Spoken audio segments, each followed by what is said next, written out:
It's a Tuesday doubleheader, folks. 2 shows in one day. And this time, I got guests. I got 2 of them, in fact. First up, Dylan Huntzinger. He hosts, you've heard me mention the name, Topic Thunder, the coolest name, in my opinion, for a podcast. And we're going to be talking about new Golden State Warriors player Lindy Waters. We're going to talk about his OKC Thunder, who are damn good, and maybe get a fresh perspective on the Golden State Warriors, right? You've heard me talk about them endlessly. Why not hear about them from someone who isn't immersed with the team 24/7? Let's get into it. Let's have a good time. It's the Golden Days. That is it for us today, and we will leave you with I can't do it. We'll do it live. Fuck it. Do it live. And things suck. Woo! Let's go. In a minute, I'ma need a sentimental man or woman to pump me up. Come on and break me off. 'Cause I get what I want and I like what I see. Oh, we're almost there. About that time. Hey now. Lindy Waters, baby. Dylan Huntzinger. Here we go! Thank you for tuning in to the Golden Days. I'm your host, Cyrus Saatsaz. You can follow me on Threads and by default Instagram at DogWild. Hopefully it's a super easy name. Dylan Huntzinger, my guest today, hosts Topic Thunder. You can follow him, I'm guessing, on Twitter at Thunder Chats. Dylan, how the hell are you doing, man? Thanks for joining the program. Where are you? Let's start off there first and foremost. Oh yeah, so I born and raised in Kentucky. Right now, I am south of Lexington in Berea, Kentucky. That's where I reside. So, yeah, I'm a OKC fan in Kentucky, and yeah, man, I'm excited to be here. I mean that intro, man. I don't know, I have my own intro, but whenever we usually record with guests, they don't have like they're not like streaming it live or whatever, like playing their video. So it was fun to be on the other side of that. Yeah, it got me pumped up and ready to be here. Awesome. I'm glad you're pumped up, man. So you're in Kentucky. I've visited your home state. I had a lot of fun. One of the many things I learned was how in Kentucky they call it bourbon, and the moment you just cross that state border to Tennessee, they call it whiskey. Correct me if I'm wrong on any of that, but I love the energy and vibe of that whole region every time I go explore it. But is Kentucky like the de facto home base for the OKC Thunder? Like if you're a Kentucky resident, I'm guessing the Wildcats are a huge deal, but is that OKC country or is that just you? No, it's just me. I mean, there's people jumping on the bandwagon, as we're getting, like you said, we're getting good. And, back in like the KD years, there were some guys, but yeah, I'd say honestly, like I know a lot of Warriors fans. They're still very LeBron loyal fans. Like one of my best friends is a huge LeBron guy. He's followed him. Like, in Kentucky, the fandom's kind of spread out because, there's the closest teams I think are like Indiana Pacers and Memphis Grizzlies. And, now, like, in the past couple of years, like those are fun teams to root for, but in the past, like not so much. So, yeah, I don't know. I mean, we're just kind of like a free agent state when it comes to NBA fandom. And yeah, there you go. And it's a weird place in the country for NBA fandom. And so so the Pacers would be the team that most people root for. Is that the closest one? Yeah, they're definitely the closest. Right. If we was going to have a home team, I guess that would be it. Gotcha. And I have you here today because the Golden State Warriors made a move in the offseason, and the move was a little complicated, but long story short, they traded the number 53 pick in the draft to OKC. They get back Lindy Waters. Then OKC trades that pick, who ended up becoming Quinton Post, to Portland, and they got this center back. I actually looked it up today because I was curious, like what OKC got from this ultimately, and I forgot the name of the player. He's like this center who's been traded like a million times to a bunch of different teams. I don't even know if he has a role in the NBA. But then Portland traded Quinton Post back to the Warriors for cash. So ultimately, the Warriors got out of this deal for cash, Lindy Waters and Quinton Post. And I have you here because I'd never heard of Lindy Waters outside of randomly seeing him play garbage time minutes or just random minutes. I don't know anything about this guy, man. The only thing I do know is from what I've seen with YouTube clips and other highlight reels, he has a really sweet stroke. I don't know how his ball handling is. I don't know how his defense is. So after I give some love to Bet Online, Dylan, I'm just going to jump right into it. I want to know who this guy is from your perspective as someone who covers the team for, again, one of the greatest names for a podcast, Topic Thunder. For anyone unfamiliar with the reference of your show name, the movie Tropic Thunder is one of the most hilarious comedies ever. And I'm really stoked you picked that name. So I'm going to get your answer on Lindy Waters. And obviously, I want to hear about Topic Thunder. And we'll talk about the Thunder themselves as well. Just because, like you mentioned, they are a legitimate team. But first and foremost, Bet Online. And your show's on Believe as well. So this is a sponsor that covers both our programs. Bet Online is your number one source for all your sports betting needs this season, whether it's baseball, golf, soccer, right all the way to the top fights in UFC, MMA, boxing, tennis, politics. You can bet on it all. Every stat, every matchup, even live odds and spreads while the games are being played. And when the game's over, head on over to our online casino and get in on a game of blackjack or poker or unwind with one of our over 150 slots and games. Head to the website today to get in on the action. Use the promo code BELIEVE, BLEAV, for your 50% free bet credit on your first deposit up to $250. That basically means whatever you put in up to $250, you'll get matched half that. So if you put in $250, they'll add another $125 and you can start playing with $375. Incredible deal. Bet Online. The game starts here. And again, Dylan Huntzinger joins me right now, the host of Topic Thunder. So what? Wait, Andrew Machado in the chat. I don't know what that means. He says, don't leave them around your girlfriends. Is that, Andrew, is that because Dylan's a handsome son of a bitch? What's the reasoning behind that? But Dylan and Matt Brotherton, great to see you as well in the chat. But Lindy Waters, man, what is your analysis of the new Warrior? Yeah, I mean, Lindy he's an interesting guy because, first of all, like his story is awesome. I don't know how much you know about his story, but don't know it. He grew up in Oklahoma playing basketball in like the AAU circuit. He was actually teammates with Trae Young. They're still very close at this point. Played basketball at Oklahoma State University. Didn't make the NBA initially and actually played for I want to call it like a semi-pro league in Oklahoma. So he literally played like all the levels of basketball in the state of Oklahoma, because then we signed him to the two-way and he played for the Oklahoma City Blue on the G League. And eventually he got his contract elevated to play on the actual roster. And I think that happened a couple of times. He played on the roster, he came back to the Blue, and then we signed him to a full contract. And in terms of like a culture guy, like, he's great. He's a great guy around the locker room. No issues, no problems or anything like that. It's really cool that he is, I think, the only Native American basketball player like in the NBA.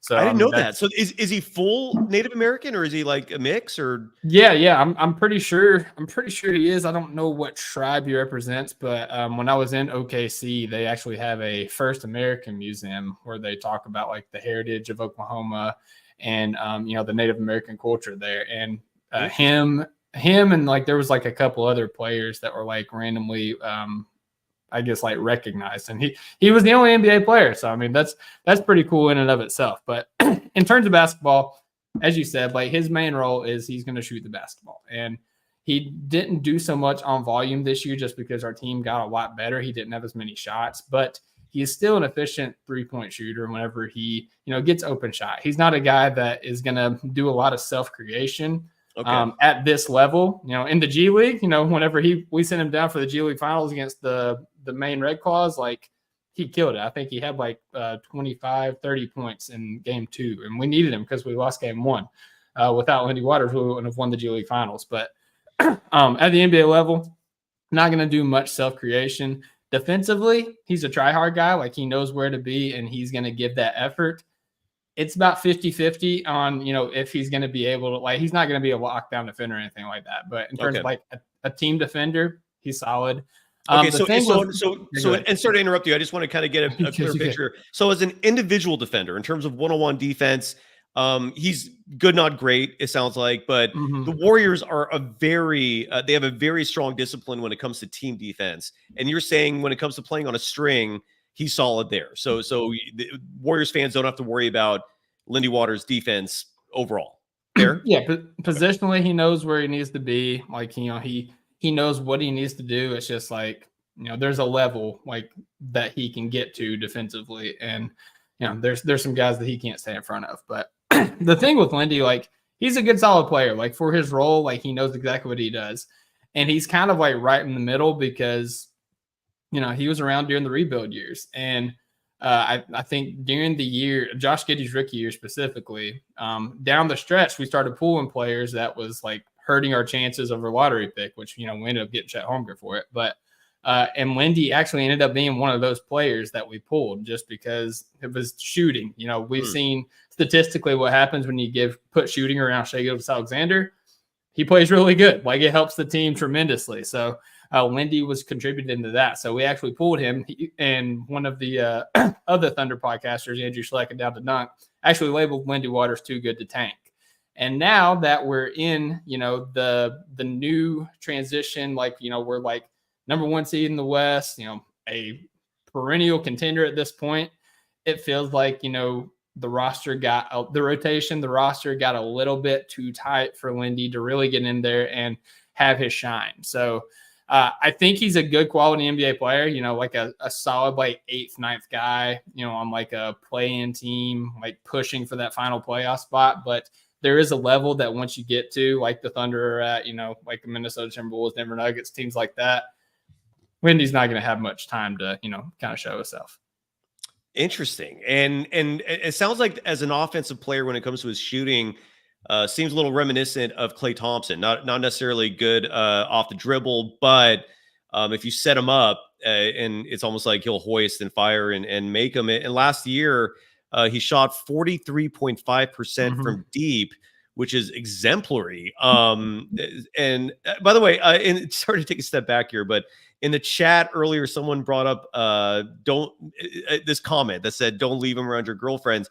Andrew Machado elaborated on that. And Dylan, I don't know if you can expand on this or you've heard anything about it, but Andrew wrote, there was a TikTok where a girl and her boyfriend are asked on the street in one of those trashy man on the street interviews. They were asked who their hall passes were. The boyfriend was good and said he was faithful. The girlfriend said not so much. Can you expand on that, Dylan? Yeah, no, I mean, it's basically like you were saying, it's an interview. It's like, the guy said, if you had a hall pass, who would you go for? And, he's got his arm around his girl. He's like, nobody, I'm happy. Like, it's like a real wholesome moment. And then he's like, okay, well, what about you? And then she was like, I would. And she named a guy, I don't even remember his name, but turns out he was a football player at Oklahoma State. And she named Lindy Waters III. And like, half of what everybody said was like, who the heck is it? I've never heard of this guy in my life.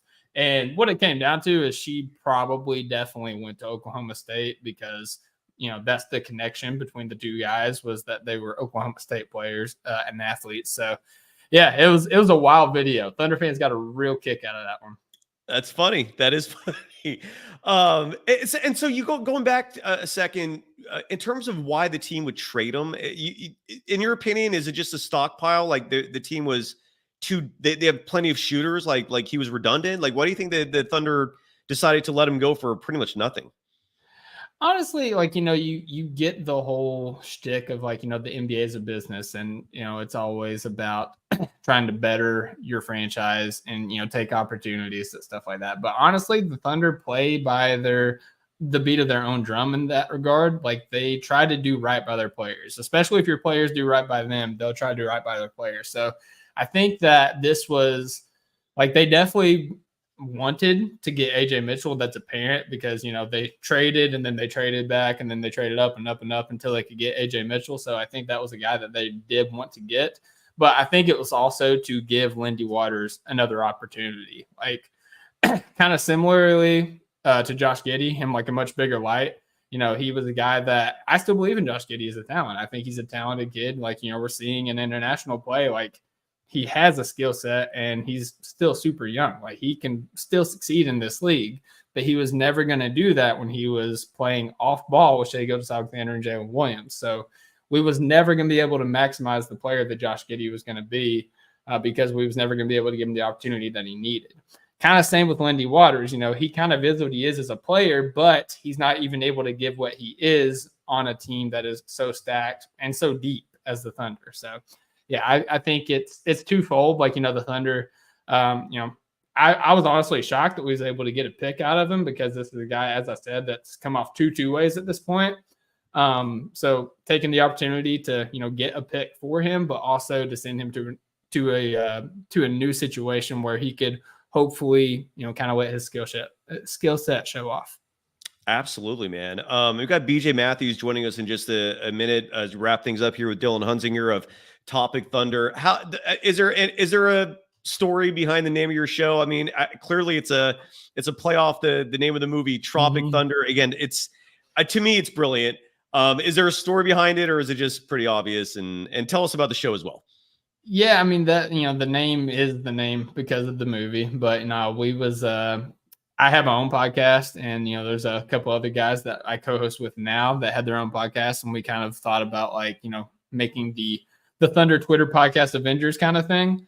So we all joined forces, and we was bouncing names off each other for like 2 weeks, and then my co-host Steven Dolan at Steve Thunder Fan on Twitter. He's a super clever guy. Don't ever tell him I said that, but he's super clever guy, and he just brought up Topic Thunder, and it was like, that's it. Like that's it. Like we have to do it, and we've kind of strayed away from the theme. Like we used to have segments based off Tropic Thunder, the movies. Like we're supposed to be a unit, and does somebody get a TiVo where we recap the game? And we've kind of strayed away from that as we've gained more popularity, notoriety. But the name stays the same, man. Like the name is iconic at this point. And after we drafted Nikola Topic, it made it even better. Shout out Topic Thunder podcast. Absolutely. It's an incredible name, dude. It's bravo just for that. Matt Brotherton in the chat saying, love the name. And also a question for you. He'd like to know if OKC fans still view Kevin Durant as a cupcake, or have you folks forgiven him and moved on? Time heals all wounds. I still think it was a pretty weak move just because of all the reasons everybody said. Like, you guys were a historically great team, like the best record ever. The team that beat you is just going to be a weak move if you do that. But, like I said, it's almost been a decade at this point.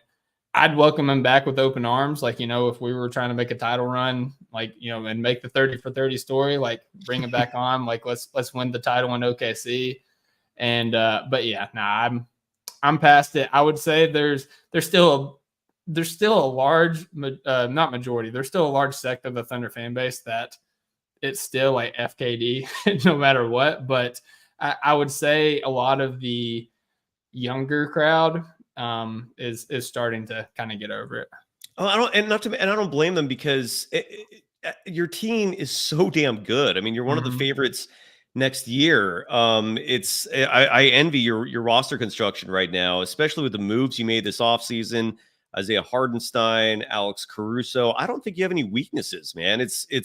Are you as optimistic about the Thunder as I just said, or do you think are my words overinflating maybe how good they are? Let's end the show on that note. What do you think your OKC Thunder are going to do, man, this next season? Because Warriors fans, I don't think are looking at them and thinking, no big deal. They're a threat. Yeah, no, I mean, I thought I was optimistic last year saying 51 wins, at the beginning of the season. And, we crushed that 57 wins, 17 more wins than we did the year before. And that was with as much as, as much as I hyped up Josh Giddey, he was a weakness in our lineup, or weakness in our starting lineup as in our rotation. He was a guy that, teams didn't have to guard. And now we took that weakness and we made it our strength by swapping him out with Alex Caruso, a guy that can shoot, a guy that can still do some creation, is a willing screener, and one of the best defenders in the NBA. First team all defense last year. And then what is the thing that the talking heads all said over the offseason after we got eliminated by the Mavericks? The one thing the Thunder needed was rebounding. We needed a big man help for Chet. And, the minutes that Chet was not on the floor in the Mavs series, that's what lost us the game. It wasn't necessarily the rebounding. It was everything that Chet gave us. Isaiah Hartenstein fixes that. He gives us rebounding. Obviously, is a great finisher inside. And the thing that I like about Hartenstein is, as opposed to a lot of these other big names, there are big men that were like floated around the deadline, like Andre Drummond.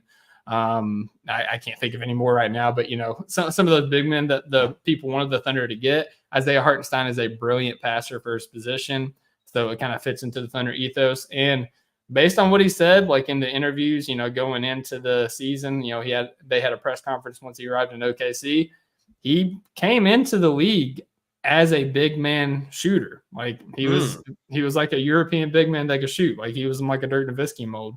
He's kind of strayed from that, since he's gotten to the NBA. And I think he even said at the Knicks, they was just like, don't even take a single three. The Thunder, I believe that we're going to try to pull that out of him with Chip England, try to help him get back to that. And if he's able to knock down, like, I'm not asking for anything crazy, like 34% on 2 attempts a game, like, sign me up, man. Let's get it. To some people, 34% is abysmally low. I'm with you though. Look, Rick Barry, who's I co-host a program with him called the Rick Barry Show. He's a regular guest here. He always emphasizes 33% from beyond the arc is the same as 50% from 2, and the math does add up. And that's the Mendoza line, man. As long as you're hitting over 33%, you're not a detriment to your team, even if that is still below the league average. You're not hurting anything if you're shooting at that clip. So. Dude, I'm envious of your squad, Dub Nation, and a huge theme of this show has been Lowry, Markkanen. I learned just the other day his first name is pronounced like Mike Lowry from the Bad Boys movies. So Lowry Markkanen, we're all holding our breath, hoping that deal happens. Meanwhile, your team is set, man, and the Warriors are trying to catch up. Dylan, what would you like to promote before you go? You got Topic Thunder. BJ Mathews is joining me next. We're going to talk about his LA Clippers and the Warriors. He's going to help me evaluate the roster, but promote away, dude. You got your at Thunder Chats on Twitter, Topic Thunder, promote everything you got going on, man. Yeah. Thunder Chats is the main thing that, I'm on. Like I'm very active on Twitter. I like to type things in caps lock. I'm a very excited person usually. So that's kind of what I'm known for on Twitter.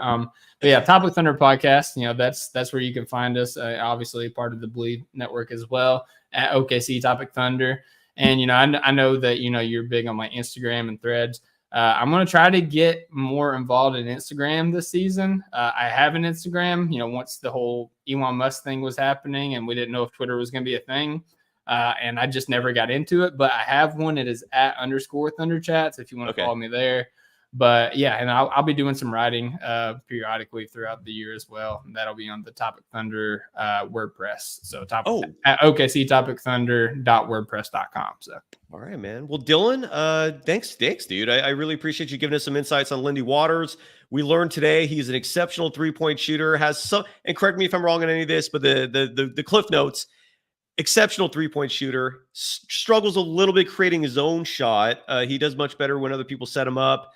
As a defender, terrific with team defense, so-so with individual defense. How is he as a ball handler, man? Can he handle the point, or is that not something you want him to do? Yeah, I wouldn't. I want him off ball. I will say he's sneaky athletic. Like he's the definition of sneaky athletic. He's had some posters and alley-oops that I was just like, I did not see that in his bag. Sounds good, man. Dylan, nice to meet you, brother. This was the first time you and I have conversed, and as Topic Thunder. That I don't know if you can find a better name than that for a show. Dylan, thank you so much, brother. It was an absolute pleasure. I appreciate it, man. Y'all have a good night. And good night to you too, man. Live from Kentucky. And now let's shift gears. Going to California, BJ Mathews. He hosts a podcast called The Pull Up. It first came on my radar because last summer I all of a sudden randomly see Steve Kerr on this show. I'm like, what the hell? Like he's doing interviews? I was about to hit up the Warriors going like, why? How did I miss some PR tour where he's doing shows? And it turns out that you ran into him, I think, at a gym or something in San Diego and just asked, and he said yes, and the rest was history there. But the Pull Up Podcast is the name of your program. BJ, great to see you. How the hell are you doing, man? First off, thank you to you, man. Think it's good to see you, that beautiful smile that you have, man. It's been about almost a year since we've been on the podcast together. So I definitely appreciate you bringing me on your platform. Yeah. Right. Absolutely. So, Pleasure's all mine, man. I'm sorry it took so long in terms of our schedules lining up, but I'm stoked you're here, dude. We want to talk a lot about the Warriors because this is a Warriors-based program, and I think you're well versed enough where we can make that the primary topic of discussion, even though the Clippers are much more your team. right. But let's start off with the Clippers, man. Oh, actually, let me take a step back. Tell the audience about the Pull Up Podcast, dude. What is that show about? How can people find it? Why should people check it out? Go for it, brother. Yeah, so basically, I'm a former basketball player. I played overseas, played high school, played college. So I tried to set gears to, go to social media and create my own YouTube page called the Pull Up Basketball Podcast. Me being a communications major in college is what informed me to do this and motivated me to do this. So really, it's just a platform that I've been able to talk about basketball, different topics and debates, and also have some good, like my man Cyrus said, had Steve Kerr on, had Rick Barry on, had Rob Parker, and another bunch of, guys that y'all probably seen on television. So it's just a real open forum for people who love basketball, man, who love to, follow basketball, all different types of sites. And you can find me on YouTube, and you can find me on Instagram and Twitter at the Pull Up Basketball Podcast. Beautiful. And definitely go check that out. And again, you and I were talking off the air, but the podcast network that Golden Days is on, and also Topic Thunder, Believe, they've got an opening for Believe in Clippers, man. So I'm gonna hook you up with that. And if that's something you're interested in, hopefully you'll be the new host of Believe in Clippers. They've got a hole there right now. But for now, let's talk about Warriors, dude. I've got the Warriors roster right here. And I hope this is updated. Okay. Let me pull this up and let me make one little shift here for the YouTube viewers. So hopefully this works out. Okay, so we're not totally gone. This is the current Warriors roster right now. And the way things are looking for Golden State right now is you've got, like any basketball team, you've got 5 positions at a time. Yep. Those are 5 players. Each player, each position can play 48 minutes. So what I like to do with you, BJ, is go through the positions and try to figure out who the hell is going to play where. Because what I'm seeing with this roster right now, and Zach, thank you so much for reminding folks to subscribe, hit the like button, all that good stuff that helps with the algorithm. Thank you so much for that. Thank you. And then Zero in the chat, before we get to the positions, I'm curious to know, BJ, what your thought is. Zero writes that they're in the mindset that this constructed team is far better than last year, with all due respect to Chris Paul and Klay Thompson. What are your thoughts on that, BJ? Are they far better than a year ago? See, it's a little tough because you got to factor in a number of things. I think what people got to understand is I think the Warriors being a championship dynasty, we all want to see that type of team again. So you're really comparing it to last year. Doesn't really do much justice. I mean, the Warriors were good at the beginning of the season. You guys remember before Draymond and injuries, stuff like that was going on. They were actually pretty good last year. They just obviously were in the Western Conference, but they had some holes in their roster. But as I look at this team right here, it does seem a little bit younger. You got, some more defense on this team. You got, D'Anthony Melton. You picked up Kyle Anderson. You got, Kuminga coming back. I do want to see how Podziemski, follows in with this new role since Klay Thompson is gone. That's going to be interesting. And I like the pickup by Buddy Hield. But I just don't know with Andrew Wiggins, man. I don't know if he's going to ever recover from, what has been happening over the last couple of seasons. So I would say they pretty much about even. I don't really say there's too much of a difference. And this graphic here, if you're watching on YouTube, is missing Lindy Waters, and that pretty much rounds out the roster. They got 3 two-way players, who – if you're relying on two-way players, in my opinion, you have no shot of making any real noise. So this is your roster for the most part. And again, so I'm going to go through 1 through 5 of the positions. And I also owe, by the way, this is the second show I've done today. I owe Kev and I owe Damien. You did Star Chats where you're actually giving money to the program to have your comments read. I can't thank you enough for that. It's crazy. But I missed 2 of those chats. So Kev, if you're out there, please jump back. Damien, please remind me what it is you want me to answer, and we'll answer it. Otherwise, while we're doing this bit, if you want to throw some money our way, and we'll address the chat. Otherwise, 1 through 5. Let's go through the positions in terms of who's playing how many minutes, right? And Stephen Curry's the point guard of this team. He's averaging 30 minutes a game. I hope that's what his minutes per game is reduced to this season. Last year, his average minutes per game were, I got to look that up, but I think they were like 31, 32. Again, I have to look that up now. 32, 33 minutes. Yeah. Yeah. 32, But the issue last year was that in terms of total minutes, it was the most minutes he played since 2017 or 18 in terms of the total games he was involved in. And that's for a player who turned 36, that seems excessive. So if you want him to be healthy and fresh, he almost looked burned out by the end of the season. You got to use his minutes. You got to give him some buffering. But let's say, again, for the sake of argument here, he plays 30 minutes a game. And last season, I have it in front of me right now, he averaged 32.7. That leaves 18 minutes at that one spot. Based on this roster, who is eating up those other 18 minutes behind Steph? Is it DeAnthony Melton? Is it Podziemski? Is it GP2? Is it Lindy Waters? Who do you think's taking those other 18 minutes per game? So we know, Steve loves Podziemski. That's one of his favorite guys. I mean, so he's going to get some minutes of that. But he also loves GP too. So some tells me it's going to be Podziemski more the offensive guy over Payton and over Milton. He's going to put Podziemski in that fire to, eat up those minutes. But I am interested to see how Payton and Milton follow up behind that. So who's the shooting guard right now, man? Like some people are saying it's going to be Brandon Podziemski. Buddy Hield might end up taking that 2 spot in terms of who's starting.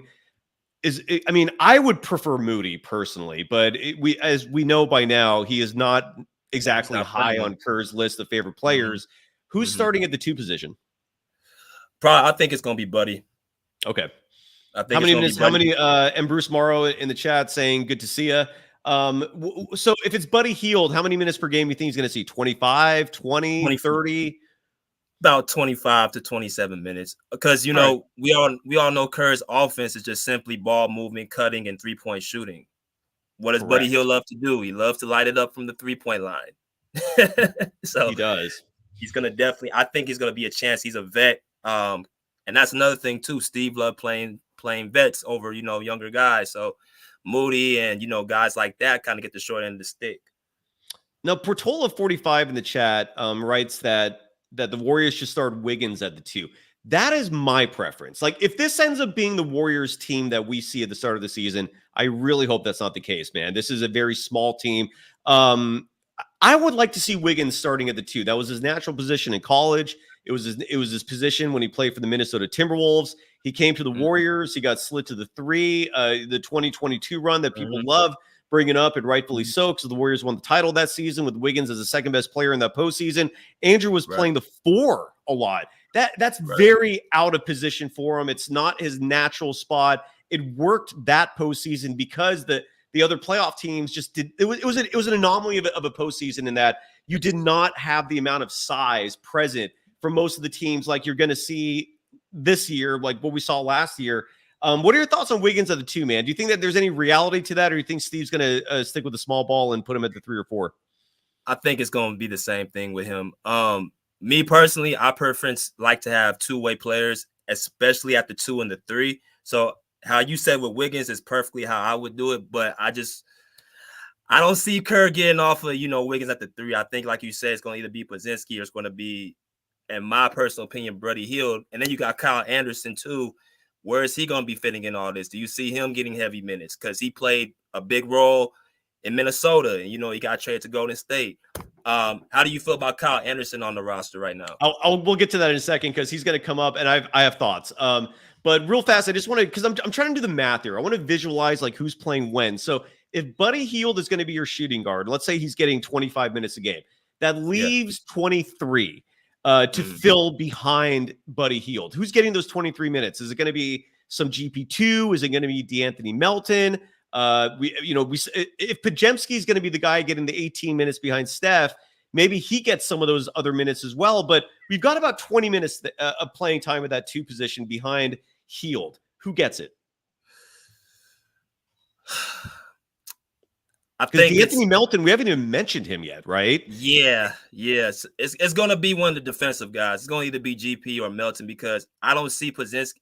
there's no point of him playing the 2 with Steph on the court with him. Now, I know they did a little bit last year, but I think Kerr would prefer a defensive guy next to Steph over another offensive guy.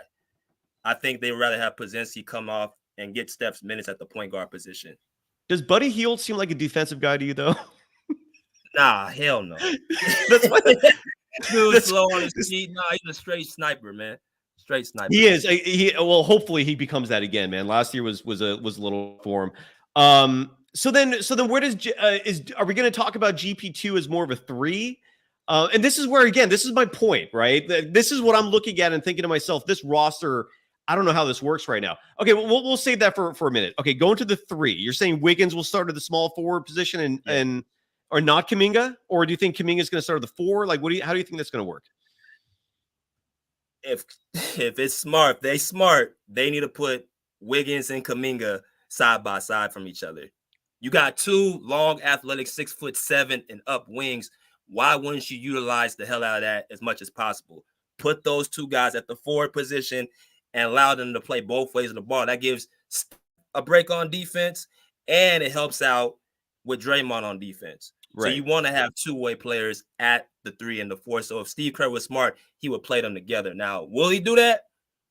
I don't know, because Kuminga, we all know what the whole thing with Steve and Kuminga. I don't know what it is. He just, I don't know. It's all right. There's a lot of I don't knows. And look, man, a huge reason why I express a lot of frustration on this program is because I look what the Warriors are doing and I look at what Steve Kerr is doing. And I keep asking myself over and over. It makes no damn sense. It makes no sense, man. It just, nothing makes sense. It's just, and Steve Kerr, look, by the way, today's Tuesday. Thursday is going to be is when I drop the episode of every instance over the last 10 years where Steve Kerr's gut was wrong. Because Steve Kerr admitted in an interview earlier this year with Sam Gordon of the San Francisco Chronicle that a lot of big decisions that he faces, he relies on his gut to make those, which is kind of crazy to admit. But regardless, so that's going to come out Thursday, and I'm with you, man. A lot of what happens with this team, especially over the last 2 years, makes no damn sense. In a perfect world, you're right, dude. Wiggins would be the 2, Kuminga would be the 3. But in reality, we're probably going to see Buddy Hield at the 2. We're probably going to see Kuminga at the 3. The reason why I don't think we're going to see Kuminga at the 4 is because that's where Draymond plays, right? So you got Draymond Green as your power forward. The Warriors learned last year through trial and error that was completely unnecessary, that Draymond at the 5, it's in theory could work in small doses, but you can't make that a regular thing. It wears Dre down too much. He gets in foul trouble sometimes playing primarily at the 5. And then we started seeing the Trace Jackson-Davis minutes and quickly realized, dude, he can play, right? He's your center. So you can't fit Kuminga and Wiggins. Like it seems unlikely. Am I wrong? I don't know, man. Take it away. What are your thoughts on all that? See, Draymond, what is he? Was he like 6'6", 6'7"? 6'6" with shoes. It was shoes, Yeah. At this age, you don't want to see Draymond at the 5 all game long. So, but it's like, do you think he trusted Trace Jackson-Davis at the 5 right now? Because I remember when I brought Steve onto my show, I asked him about him, and he said he likes the fact he played 4 years at Indiana. But, like we keep going back to, he seems to have a problem with playing these younger guys and giving them minutes. And I don't know if you feel like he trusted Trace Jackson-Davis to start at the 5. If he can do that, that's one thing. But do you think that will happen? Well, you're right. At the beginning of the season, there was no trust. And Kerr, unfortunately, waited too long to start bestowing that trust onto Trace Jackson-Davis. It cost him the second team all-rookie, unfortunately. But he was starting by the end of the season. I think Trace Jackson-Davis has earned the trust of Kerr now. It took a long time, but he finally earned it. So I really do, man. And you also have Kevon Looney as the backup center right now. That seems to be the center platoon there. So I think Trace Jackson-Davis will be the starter unless the team makes that Lowry marketing trade. I can't stop saying that. That would be insane if y'all get that off, man. I think it's going to happen, dude. I don't know if it will, but I'm confident just because. Correct me if I'm wrong, BJ. Let me know what your perspective on this. But all the logic, I'm trying to deduce and narrow down what's going on here. And logically speaking, what makes the most sense is Danny Ainge loves draft picks. Danny Ainge loves planning for the future, right? And I think he's fully aware that this current incarnation of the Utah Jazz is not doing a damn thing. He also loves young players as part of rebuilding. Lauri Markkanen is turning 28. What I'm gathering here is that the Warriors are going to make a big move, whatever that is, but they're trying to gather assets, draft picks. And whether that's trading Wiggins and getting something back, whether it's trading Looney, whether it's trading Gary Payne II, who we still haven't even mentioned yet for all these minutes. And I don't know how you don't play him at all, but I also don't know where you fit him in. And they're trying to get these draft picks so then they can present to Danny Ainge. Here are your 4 first-round draft picks. We'll throw in a Moody. If you insist on Podziemski, I guess we'll lose him. Although I hope they don't lose Kuminga or Moody. But I'm reading the room, and that's what seems to be going on, man. What are your thoughts on how I'm interpreting things? No, you on point, my man. Utah ain't been really doing anything for since Donovan Mitchell left the team 2 years ago. So they've been in rebuilding phase. That's when they got Danny Ainge on the team, obviously from Boston. So he's a team builder. He's a person that helped build Boston, what they have with their dynasty. He was a former player himself, so he sees certain things in players that other GMs and other people in that position may not see. So it's like, Lauri, why is he even still here? If he's trying to win or he's trying to be on the winning franchise, you ain't gonna do that in Utah. So maybe you could see Danny Ainge give him a favor, being like, you know what, go ahead and we'll make a move for you to kind of get you out of here. We'll get some draft picks back, we'll get some young talent back, and we'll rebuild for the next 2, 3, 4 seasons and see where that happens. But Golden State right now with Steph Curry, obviously they're looking to extend his prime and put him in a position to win a championship right now. Dude, it's the decent thing to do. I don't know how you could just completely just bail and wave the white flag with Steph still on your roster. They have to give him a good supporting cast. Otherwise I think that's just crazy. But going back to the Warriors roster here, you brought up Kyle Anderson. So basically our small forwards right now would be Kuminga, would be Wiggins. We don't know still where Moses Moody's fitting into all this. We still don't know where Gary Payne II is fitting into all this. Kyle Anderson, I think, is going to be a backup 4. That is, I imagine that's where we're going to see him in terms of where he's playing on this Warriors team. You can't have him. It's going to be hard to have him because he's not a shooter, right? That's the one thing about him that people don't talk about much. He shot 22.9% from deep last year. He doesn't space the floor, man. He doesn't scare people with that 3-point shot. He's got size. He's a smart player, but he's also got that nickname Slow-Mo for a damn good reason. What are your thoughts on Kyle Anderson, man? I that's how I see him. I see him as a 4 who's going to be filling in, probably playing the Draymond minutes when Draymond's out. What are your thoughts, man? I mean, he's a glue guy. Kyle Anderson has the right idea every single time. He's going to set the right screen, make the right pass, take the best shot. He's going to put his best players in the best position to score. Remember that play he did last year against the Mavericks where he set a back screen for Karl-Anthony Towns, hit that 3-point in the corner. That was all IQ. Now, the Warriors, Steve Kerr loves high IQ players. But I saw the trade. I'm just like, do you think Slow-Mo wants to run up and down that court all damn game? I don't feel like that's going to fit. That's going to work for him. That's not going to be the best thing for him. So I think, your IQ is there, but your conditioning damn sure ain't. And I like him personally, but I don't know about in that offense, man. It might be a little bit of it might be an adjustment.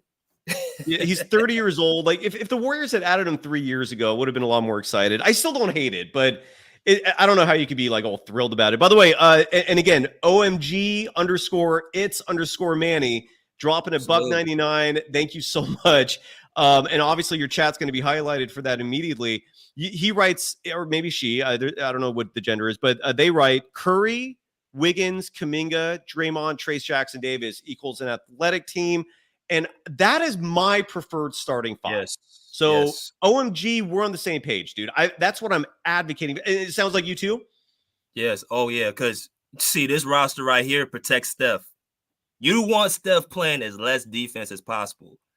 So if I got if I got 2 athletic freaks by him, which is Wiggins and Kuminga, and I got a bruiser and Draymond and an athletic center at 5, Steph Curry don't have to do nothing but just hold his weight at his position. But if you tried out, let's say, Podziemski or Buddy Hield with Steph Curry on a 3-guard lineup, you asking Steph Curry to get basically exploited on defense. But I got Wiggins and Kuminga protecting him. okay, Steph can focus on the offensive end and shoot threes and be pretty like that. You and I are exactly on the same page, man. Great minds think alike. So, is this? Let me ask you this, man. Is the and then I want to talk about your Clippers because, for whatever, if Dub Nation, if you're a Warriors fan and this stuff depresses you, and I'm here to tell you, I'm still confident that Lauri Markkanen is going to be a member of the Warriors, and it's just coming down to them trying to get these extra draft picks. That's what they're working on, so that Danny Ainge can be happy. I really do believe this is going to happen. It's just taking a while to figure out, where to send Wiggins. Wiggins is toxic, dude. Like, no one wants this guy. But it's like, I feel like the only player more toxic than him right now as an asset is Zach LaVine. Like, those are the two players just no one wants to touch in the trade market. What a hell of a way to drop from 2 years ago. Crazy, right? But you know what, man? If this sounds harsh, just remember, Andrew Wiggins is going to make nearly $30 million this year. Zach LaVine's going to make nearly $50 million this year. They're fine. Okay. They're fine. Don't worry about them. They're going to be okay. But let me ask you this, man. Do you think that based on this roster right here, are they big enough, man? Like, I sometimes feel like I'm all alone, dude. Like, when I make this argument that size is still important in the NBA, right? Like, it's still, no matter what level you're playing at, you need that height, dude. You need that wingspan. It makes a colossal difference. It's no different than an NFL offensive lineman weighing in at 250 and you making the argument, well, he's faster. No, you need size for O-linemen. You need size for basketball. And do the Warriors, in your opinion, BJ, and we're joined by BJ Mathews of the Pull Up Podcast, do you think they have enough size? Do you like, is Trace Jackson Davis, Kevon Looney, and Draymond Green, and I guess Quentin Post, we have no idea what he's going to bring to the table yet, but is that enough? What are your thoughts? Well, I like to look at the previous year, and of course, who won the championship? Boston Celtics. If you look at that team, you had a bunch of two-way players from 1 to 4. You got Jason Tatum, Jaylen Brown, Derek White, Jrue Holiday, all two-way guys, and you had a 5 and Al Horford or Kristaps Porzingis, who was a stretch 5. If you look at that team, it wasn't really prevalent on just a lot of height. It was more prevalent on having two-way players, which if I look at this Warriors team, that's why I said Kuminga and Wiggins, you have to exhaust the hell out of them because those are going to be the type of players that is going to help you get to your goal, because basketball is played two ways, offense and defense. The more type of players you have of that ilk, your better chance of you winning. So with the Warriors right now, what I'm looking at, you got a guy at Trace Jackson Davis who can protect the rim. You got Draymond Green, who's a defensive guy himself. You got Steph Curry's an offensive, probably the most offensive impactful player in the league. And you got two-way players, and Kuminga and Wiggins and Moody can also play both ways as well. So you have enough to at least compete to give yourself an opportunity with the championship culture y'all have. So yeah, man, I don't really look at it more so how much size you have. I look at more about, do you have two-way players to do both things on both ends at prevalent times? Totally with you, brother. And Bloomer Vibes, thank you for the love in the chat. Yeah, we're almost at 2,000 subscribers, man. I bailed the old network, BJ, that you're on with me last time. You drove that thing to, thank you, bro. Thank you, man. I drove that thing to 13K. We're starting from scratch, almost at 2. So we're climbing. We're climbing slowly, but thank you so much for the support, everyone, man. I really mean it from the bottom of my heart, dude. It's all gratitude and love here. BJ, are you ready to shift gears to your team, the LA Clippers? No. And when I say your team, is that your team that you root for, or you're no? Yeah, I'm ready, bro. I'm ready. I'm just kidding. All right. Well, and real fast before we get to that, I talked about this on the show earlier today. This is a doubleheader Tuesday. The Warriors filled their different type of two-way. These are the two-way contracted roster positions where you get a two-way deal where you're playing both in the G League and the Warriors. Teams can have 3 of those now, and the Warriors filled the third one with this kid who, until the summer league, I'd never heard of, Daquan Plowden. What do you know about him, man? Anything? I haven't. I'm be honest with you. I am still catching up with all these, new guys and rookies and guys in the draft and the G League and stuff. So I'm gonna be honest, I've not heard much about him. I'm still catching up. But what do you know about him? Do you know anything about him? I only know what I've watched in these 2-3 games. He played 5 years in college, and I was kind of like befuddled by that. I'm like, did they change the rules in the college game? You can play 5 years now, and then people in the chat were bringing up that the pandemic might have extended that, and so he played 5 years in college because he's going to turn 26 next month. And I was trying to figure out, like, how's this unknown like already turning 26? Look, he's 6'6". At least until this year, he wasn't known as being a 3-point shooter, but he's shooting a lights out from deep in summer league. The effort is there, right? I mean, it's hard to replicate and teach someone a motor, right? They had to have that drive where you're hustling for every play, regardless of whether it's a shot, a loose ball. He's got that energy, man. He's got the life force, dude. So I respect that part of him. I also try to temper real expectations when it comes to two-way players, right? I mean, who knows if we're ever going to even see this guy, but I don't know. That's my thoughts on it. Anything you want to add before we talk about your Clippers? Man, I'm ready to transition whenever you are, brother. Let's do it. Let's do it now. So your Clippers, dude, and you and I were messaging about a month ago because the Warriors, and by the way, Bookie Allen, thank you so much for the super sticker.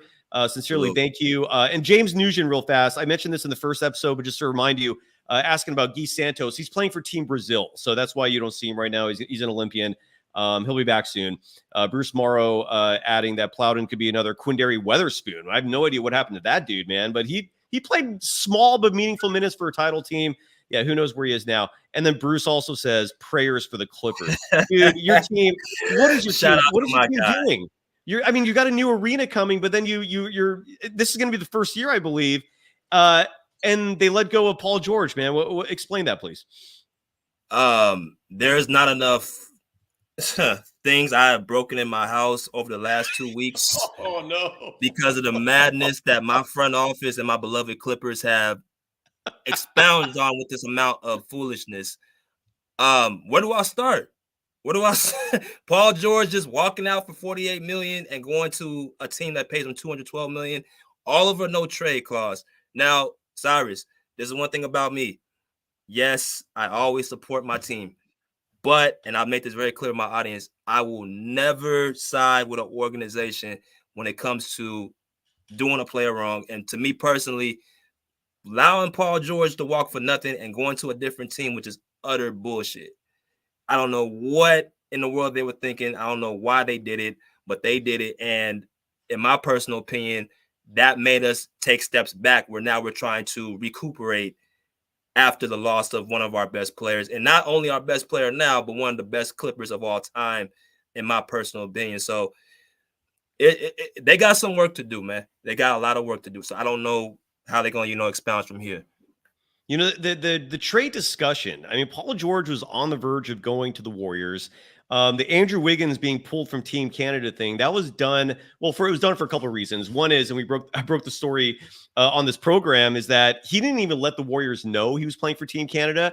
Might sound like a formality, but when an organization is paying you over $100 million, they want to know what the hell you're doing, right? So just don't go signing up for things that involve physical activity without notifying your employer in this case. Yes. So the Warriors got pissed off about that. But I think more importantly than that, they were going to trade him. He was going to be one of the assets that got sent to the Clippers in this Paul George deal that fell through. I imagine Moses Moody might have been part of this. Maybe Looney and or GP2 were going to be a part of this. I imagine there's going to be some draft picks sent to the Clippers as part of this. But according to reports, the Clippers ultimately nixed it because they didn't want to bring contracts back. They didn't want to get into the second apron anymore. And so they lost Paul George for nothing. What were your thoughts on how that came about? Yeah, so there's two reports that I read. So there's one report from Ramona Shelburne, and it was over Jonathan Kuminga. He was not in the trade. But there was a Golden State beat writer, I forgot his name. He said that he was part of the trades. It was Jonathan Kuminga, Moses Moody, and or Andrew Wiggins, Chris Paul's contract, and a draft pick. And that we actually denied that. Which report is true and which one is not is up to you. But I'm going to say this. The way that it was handled with the negotiations obviously started back in October, where they gave PG that ridiculous 2-year, $60 million contract. I was completely disrespectful, but that's where the fire started. So you make it from there until now. It's like you were in this position where you have this guy who feels disgruntled, he feels disrespected. So now he's going to ask himself for a no trade clause, all because he feels like he's going to get traded from the team, like you just mentioned. We were looking to trade him throughout the, even the regular season. So he's looking like, look, if y'all going to trade me, at least give me my 4-year, $212 million deal. The Clippers said no, obviously. which obviously in my personal opinion, they felt like PG couldn't get another contract somewhere else. He not only gets a contract somewhere else, but the guy, Dr. J, told him in his face, in his house, you're the missing piece to this championship. I don't know. Did that happen for reals? Like Julius Erving went to his house and recruited? That's what he said on this podcast. That doesn't hurt, man. That does not hurt. Where do I sign? Where do I mean, sign? I'd be persuaded, dude. If a legend like that came to my house, like I'd be listening, right? I mean, damn, I didn't know that part of it. Okay. Yeah, it was. Well, when going back real fast to the report about Kuminga, and whether or not he was included in the negotiations, I forgot who it was that wrote that piece that said Kuminga was a part of it. I think it was. I remember now. It was Tim Kawakami. Yeah. But in the column, he didn't specifically say Kuminga. Like the way he worded that, I thought was bad because he mentioned that Kuminga was part of the overall discussions, but then like the very next paragraph he wrote, if Kuminga was offered, the deal would have been done in a second. So I'm thinking to myself, okay, that's a blatant contradiction right there. Okay, that it makes no sense. And I'll always trust Ramona Shelburne over pretty much anybody in the Bay Area. Sorry to sound harsh saying that, but I don't know. I guess I feel like if Kuminga was actually offered, the Clippers aren't saying no to that, right? I mean, I think they're going to sign off, and yeah. But anyway, so Paul George is now with Philly, and you're left. So you guys signed. I forget who you signed. You signed. Who did you add? Like, because you made up for that by adding a couple free agents, right? Like you got Nicholas Batum back, which is right? You know, who else? Who else did you get? He's a little on the older side. We signed him for 2 years, I think $11 million. We signed Kevin Porter Jr. Obviously, I remember him. He was just coming back from overseas in Greece. We signed him. You like that move? Look, on the court, he's definitely a talent. I've been watching him since USC. Offensively gifted, can catch and shoot the three. Actually, he led the league in three-point shooting, catch and shoots 2 years ago. I don't think a lot of people know that. I didn't know that either. Really? So, yeah. So he can actually stretch the floor. He can get to the basket. He's athletic. But it just the Clippers have this thing when they want to bring guys with, a little bit of a, little rocky resume. They want to bring them in and try to, change them and try to give them a second chance, which I'm all for second chances. But not now because we're right now in a bad spot to give anybody a second chance. We just let go of our second best player. So I'm not really too big on that move. Derek Jones Jr., good pickup. You picked up Chris Dunn, and I think you picked up Mo Bamba. So you got 5 guys. Okay, you made a bunch of hockey moves to try to compensate the fact that you lost PG. I'm gonna be honest. Somebody asked me where I think the Clippers are right now from in the Western Conference. I right now have them between the 4th and 6th seed. And that's that's optimistic, dude. You really think so? if Kawhi plays out of his mind and he doesn't get hurt. Fair. You're right. If and Harden has to play out of his mind. But 4 and 6, dude, that's some optimism there. Because there are some people saying they could be like a cellar dweller, dude. Like some people, like let me rephrase this. It wouldn't surprise me if the Spurs had a better record than both the Clippers and the Warriors. That's how deep the West is, man. To me, when you look at the West, Houston could be damn good. We have no idea what Memphis is going to do, right? Like the only teams that I feel like you can safely say are not going to be good: Utah, Portland. Portland. That's pretty much it. Houston's going to be good. Christ. Yeah, that's Jesus, dude. Memphis is going to be good. New Orleans is going to be good. Only 2 teams. Dude, that's crazy, man. Like that is it. I'm fascinated to see what happens, dude. And like you look at the Pacific Division. I mean, this is how crazy the West is. Like it wouldn't surprise me, BJ, and correct me and add your thoughts to this, and maybe you disagree. Like it wouldn't surprise me if Phoenix turned into a lottery team next year, right? It would not surprise me, man. It wouldn't surprise me if, again, the Grizzlies, they could be a 3 seed, they could be a lottery team. Who knows? Yeah, there's just a lot of what ifs, and it's so damn deep, dude. It's you know what? I look at the West, and I don't see no clear cut right now. I don't see a team that's just head and shoulders. Like who got to the West? Dallas last year as the 5th seed. Denver, they're moving down. They got off of Bruce Brown and KCP. Yeah. They're going to be losing some momentum. You got, Minnesota, who has a nice team, but as you saw in the playoffs, they lack maturity. And I don't think Karl Anthony Towns can be your second guy. Yeah, that's an interesting one. Yeah, we'll see what happens. And then you got OKC, right? Who can be super dangerous as well. Who are you picking, man? Who is your favorite in the West right now?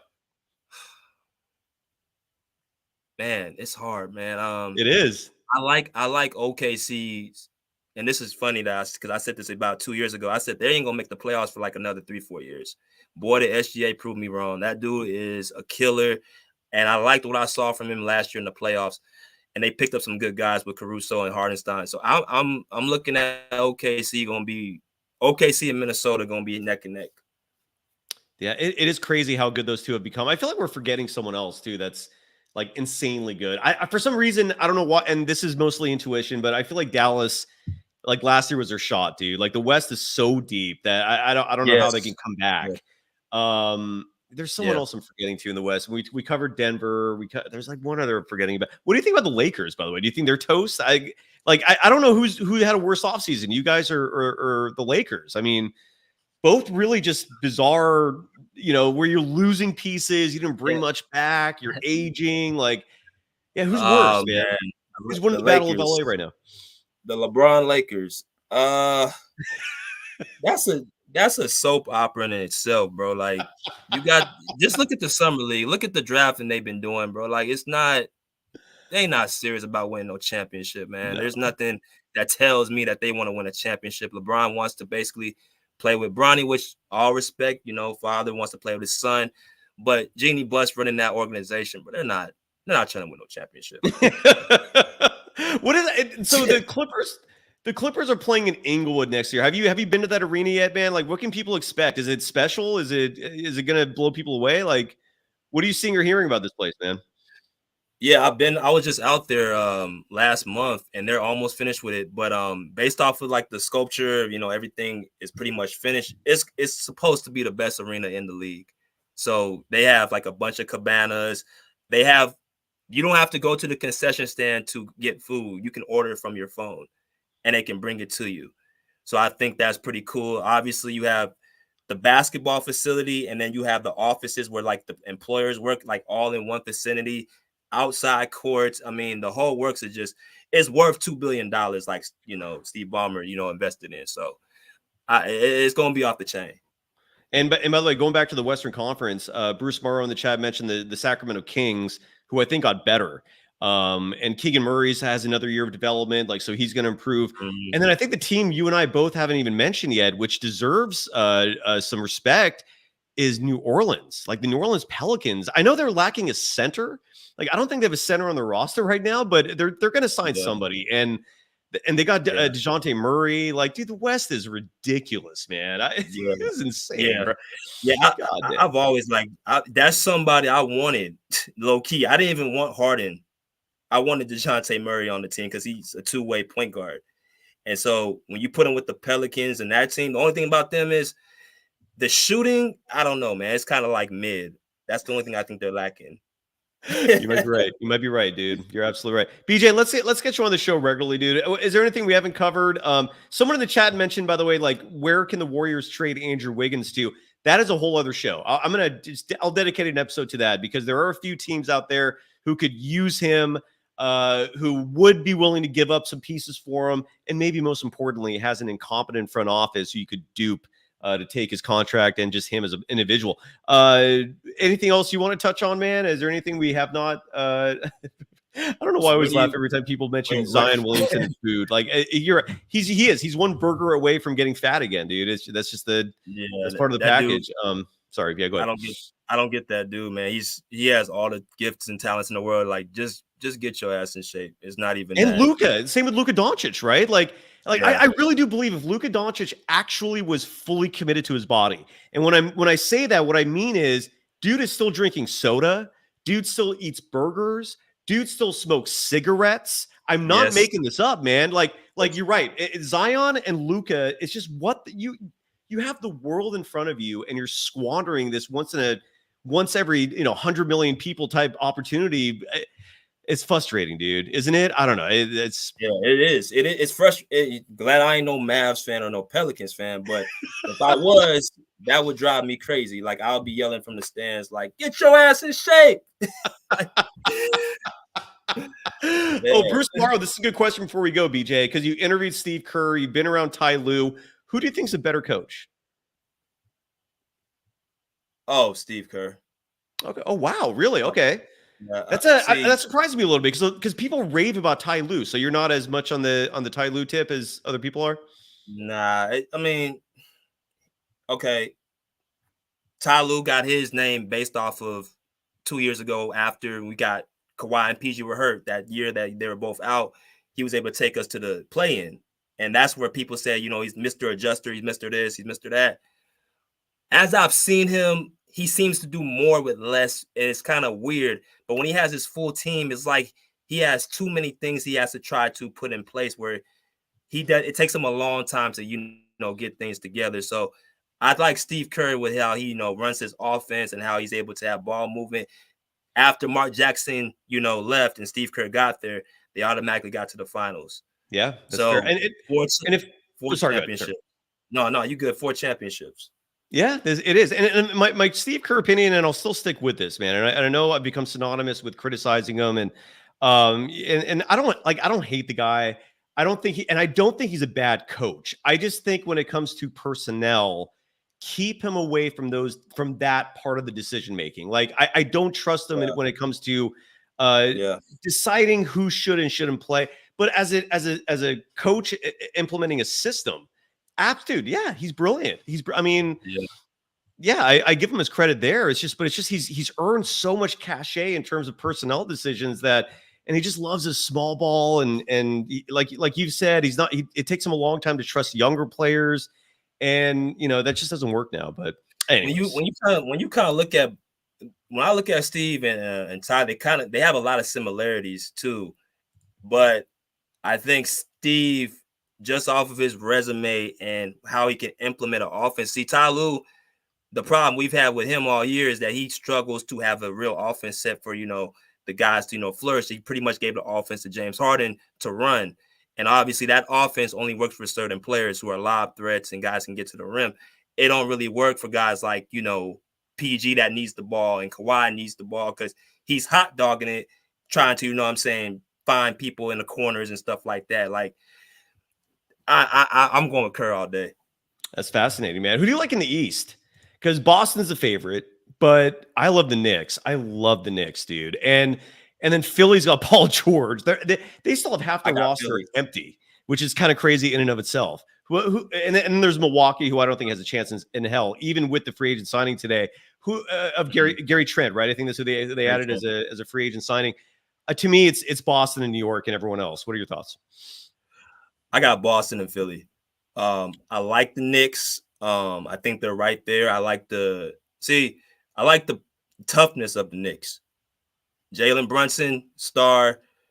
But I look at, you got to have that superstar, that top 5 player, in my personal opinion, to take you home. And I think Joel Embiid, especially off of last year, averaging 33 points against New York on one leg, if he's healthy, I got the Sixers, and then you got Tyrese Maxey, and then you got PG. I think they'll be them in Boston. Well, let's collaborate again soon, man. Obviously, like during the season, I'm going to be doing post-game shows, and you and I are 100% going to be collaborating when the Warriors and Clippers play. I pray our teams do not become the butt of Western Conference jokes. I dread the fact that it's even a possibility that could happen, and I hope that isn't the case. But regardless, let's collaborate. I hope you become the Believe in Clippers host, if that's something you're interested in. I'll definitely get you set up for that. Yes. And yeah, man, this was a pleasure. We'll do it again soon. Anything you want to promote, by the way? You got the Pull Up podcast. Let people know again one more time. How can people find you? All right, go ahead and follow me on IG at BJizzle. Y'all can see it on the screen. BJizzle, BJIZZLLE. Twitter at the Pull Up Shows, THEPULLUP shows, SHOWS. Follow me on Instagram and Twitter, where you get all types of access to my show. And you guys get a chance to, follow me on YouTube as well. Thanks, my man, Cyrus. There you go. BJ, you're my man, dude. Thank you so much. We'll do this again soon. Thank you to everyone, especially one more time. Again, man, if you're tossing some ducats our way, I'm going to show you extra love because this is a business, man, and we're trying to make this work. So thank you. And I love the optimism from folks like Jabri Curry. Next year, the Warriors will shock the world. We'll see what happens. And BJ just bailed on me like that. Okay, well, it's like I'm out. All right, folks, we'll be back at this tomorrow. This is an official thing each week. Wednesdays, 1 p.m. Pacific time. See, my dog's even getting pumped up. Are you getting pumped up, Bubba? Yeah. Now you stop barking right when I call you out? Well, regardless. Bubba, one more bark.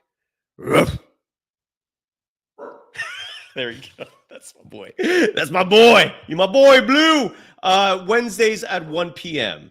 Larry Kruger and I will be doing dual shows. See, he gets all pumped up. He loves Larry. Every Monday at 1 p.m. is NBA Coast to Coast. Otherwise, that is it. Damian, dude, thank you. I forgot to, you paid for one more thing in the last show, and I forgot to highlight that. I missed yours and Kev. Look, my dog's getting all pumped up. He knows it's time to go, and dinner's coming. All right, we're out. We'll be back at this tomorrow, 1 p.m. Thursday. I'm going to present every single time Steve Kerr's gut has gone wrong. That show is finally coming. And Friday at 1 p.m., Paul McCaffrey of the Murph and Max Show. He's out there. He's going to be starting his own channel soon. I'm sure we're going to be collaborating a bunch. We'll do it. If you're pumped up, so am I. My dog's pumped up. He's ready for dinner. Have a great rest of the night, everyone. We'll be back at this tomorrow again, 1 p.m. Larry Kruger and I. And hopefully, we'll get some news soon. Mike Lowry Markkanen. I want to see him wearing a Warriors jersey. And if it's not Lowry, Cam Johnson would be a nice little consolation prize. Robert Williams would be an okay consolation prize. Jared Allen would be an awesome consolation prize. Let's get some Mike Lowry Markkanen on this show. Bye-bye.